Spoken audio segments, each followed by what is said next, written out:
हाँ डिज़ाइन तो सही है। एवरेज बेटा जूता पहनो पाँव में।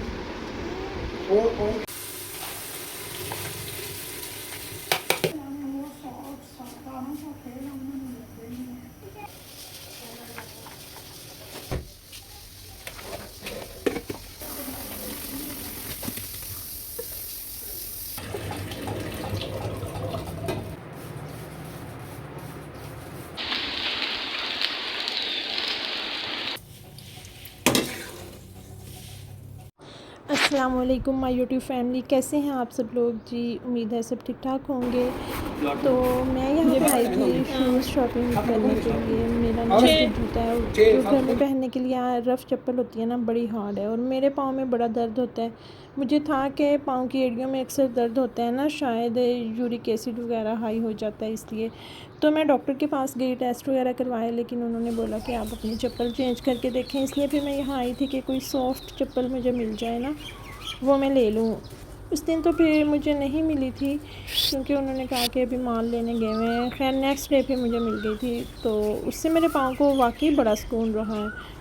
ये होता है कि जब हम बिल्कुल फ़्लैट शूज़ पहने ना तो हमारे पाँव दर्द करने लगते हैं। अच्छा जी, फिर वहाँ से आके बाज़ार से मैंने करनी थी कुकिंग और आज मैं बना रही थी दाल कौन सी बना रही थी, मसूर और मूंग की मिक्स। क्योंकि सिर्फ मसूर की बनाए ना तो उसका उतना अच्छा टेस्ट नहीं आता। अगर इसके अंदर थोड़ी सी मूंग की दाल भी मिक्स कर लें जो येलो होती है तो फिर बड़ी मज़े की बन जाती है। अच्छा, कुछ लोग तो इसके अंदर चने की दाल भी ऐड कर लेते हैं और थोड़ी सी माश की दाल भी। तो सबका ना अपना अपना एक मेथड होता है। हम लोग सिर्फ मूंग और मसूर की दाल मिक्स करके इसको कुकर में बनाते हैं, बड़ी मज़े की बनती है। अगर इसको बनाने से पहले कुछ देर यानी 15-20 मिनट पहले भिगो दिया जाए ना, फिर ये बहुत अच्छे से मिक्स हो जाती है। अगर भिगोए ना तो फिर इतनी अच्छी मिक्स नहीं होती।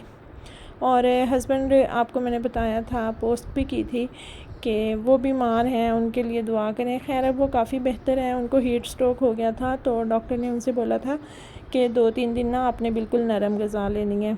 इसलिए फिर आज उन्होंने फरमाइश की कि मेरे लिए ना चावल बना लें। मैंने कहा ठीक है, सबके लिए ना दाल चावल बना लेते हैं, वो भी खा लेंगे और हम लोग भी खा लेंगे।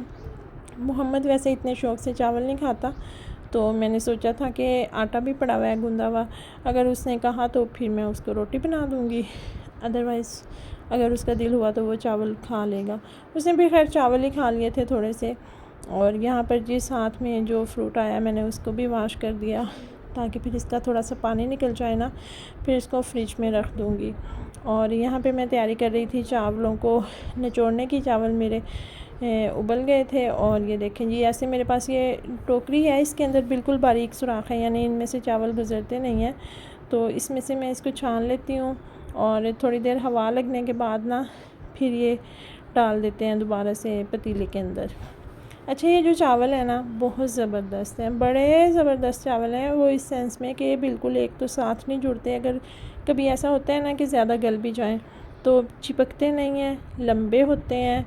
और एक वो जो होते हैं ना सेला राइस, ये वो नहीं है, वो तो मोटे वाले होते हैं ना। इनका साइज़ लंबा है और बड़े ज़बरदस्त हैं। बस इनका एक है कि जब नए होते हैं ना तो ज़्यादा फूलते नहीं हैं, फिर ज़्यादा क्वांटिटी में बनाने पड़ते हैं। तो जब थोड़े पुराने हो जाएं तो फिर इनकी खुशबू और जायका और ज़्यादा निकल के आता है। तो ये मेरे हस्बैंड ने ऑनलाइन मंगवाए थे, आई थिंक गुजरा वाले से। नाम मुझे अभी एग्जैक्ट याद नहीं है इनका कौन से हैं, तो अगर आप लोगों ने कहा तो फिर मैं पूछ के बता दूँगी। और दाल चावल मेरे तैयार हो गए थे। साथ में मैंने सैलड बना लिया था। सैलड में मैंने थोड़ा सा खीरा और बस प्याज काटा था। टमाटर कोई भी पसंद नहीं करता, इसलिए वो फिर मैं नहीं काटती हूँ। और साथ में जो बर्तन थे धोए हुए वो मैंने समेट दिया, क्योंकि ये एक बड़ा काम होता है। जब भी किचन से निकलें बर्तन धो के निकलना होता है और जब भी वापस आएँ बर्तन समेटने होते हैं। और कल मैंने वॉशिंग मशीन लगाई थी तो कपड़े मेरे पड़े हुए थे जो धुले थे। अब कपड़ों को मैं यहाँ सोफ़े पे एक कॉर्नर पे रख देती हूँ, क्योंकि इतने ज़्यादा तो फैमिली मेम्बर्स हैं नहीं कि हर वक्त सोफ़ा यूज़ होना है। यहाँ पे जगह होती है, तो यहाँ से फिर जब मुझे नेक्स्ट डे ही मुझे होता है कि मैंने इनको प्रेस करना है और इनका काम ख़त्म करना है, तो फिर मैं यहाँ से उठा लेती हूँ। और जी यहाँ पे मैं अब्रिश की भी बास्केट ले आई थी। अच्छा, अब्रिश के जो कपड़े हैं ना उनको प्रेस करके मैं हैंग बिल्कुल नहीं करती, क्योंकि एक तो सेफ़ में जगह बिल्कुल नहीं है। एक साइड पे मेरे और हस्बैंड के कपड़े होते हैं, हमारे बामुश्किल पूरे आए हुए हैं हैंगर्स, और दूसरी साइड पे मोहम्मद के माशाल्लाह से घर के कपड़े हैं काफ़ी सारे, इसकी यूनिफॉर्म है। 3-4 तो वो आ जाते हैं। और अबरीश अभी छोटी है तो उसके ना मैं प्रेस करके साथ ही तय लगा के उनको एक बास्केट मैंने बनाई हुई है, उसमें रख के सेफ में रख देती हूँ। इससे मुझे भी इजी रहता है, मेरा काम थोड़ा सा कम हो जाता है। और ये जी हो रही थी बारिश लाहौर में और ओले पड़े यहाँ पे काफ़ी ज़्यादा।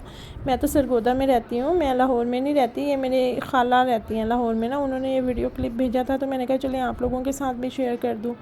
फिर जी नेक्स्ट डे मॉर्निंग में मैं हस्बैंड के साथ आ गई थी यहाँ पे लेसिस लेने के लिए। कपड़े जो थे ना वो कुछ सिलवाने हैं ईद के लिए अपने और अबरीश के, तो मैंने कहा कि टाइम से इनके साथ लेसिस लेते हैं और टेलर को देते हैं। फिर आपको पता है कि जूं ईद करीब आ रही होती है ना, टेलर के पास भी टाइम नहीं होता, इसलिए मैंने कहा कि ये काम ना टाइम से कर लेते हैं।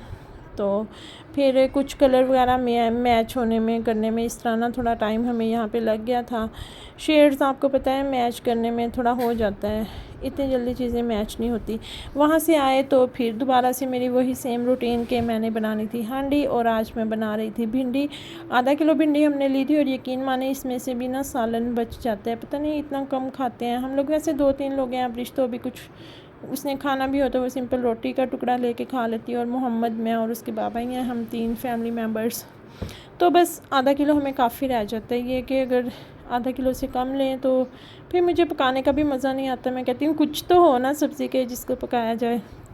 तो भिंडी यहाँ पे मैंने फ्राई कर ली और फ्राई करने के बाद ना इस तरह मैं इसको डाल के ना छाननी में इस पतीले के ऊपर ही रख देती हूँ। इसका जो एक्स्ट्रा ऑयल है ना वो निकलता रहता है। दूसरी तरफ मैंने मसाला तैयार कर लिया। अच्छा, ज़्यादातर लोग जो है ना पाकिस्तान में वो पसंद करते हैं खड़े मसाले वाली भिंडी, यानी कि जिसमें प्याज बिल्कुल खड़ा होता है और टमाटर, अदरक, लहसुन, ये सब चीज़ें। लेकिन मेरे हस्बैंड जो हैं वो वाली भिंडी पसंद नहीं करते। शुरू में बनाया करती थी, तो अब मुझे आहिस्ता आहिस्ता फिर आपको पता होता है, मुझे उनकी चॉइस का पता चल गया, आइडिया हो गया कि किस तरह करना है। अब मैं मसाला बिल्कुल उसी तरह से रेडी करती हूँ, लाइक प्याज़ों को भी अच्छा गोल्डन फ्राई होने देती हूँ और उसके अंदर अदरक, लहसुन, टमाटर, सब्ज़ी, मिर्ची, ये सारी चीज़ें चॉप करके डालती हूँ। वो मसाला तैयार हो जाता है, उसके अंदर भिंडी डाली, थोड़ी सी देर उसको 2-3 मिनट दम लगाया और इसके अंदर ना सिरका कुछ लोग ऐड करते हैं, वो भी पसंद नहीं है उनको, वो भी मैं ऐड नहीं करती। एंड पे सब्ज़ धनिया डाला इसकी गार्निशिंग की और जी सालन तैयार हो गया। साथ में फिर मैंने बना ली थी रोटी और तकरीबन इस टाइम ना मुझे 11 साढ़े 11 हो गए थे।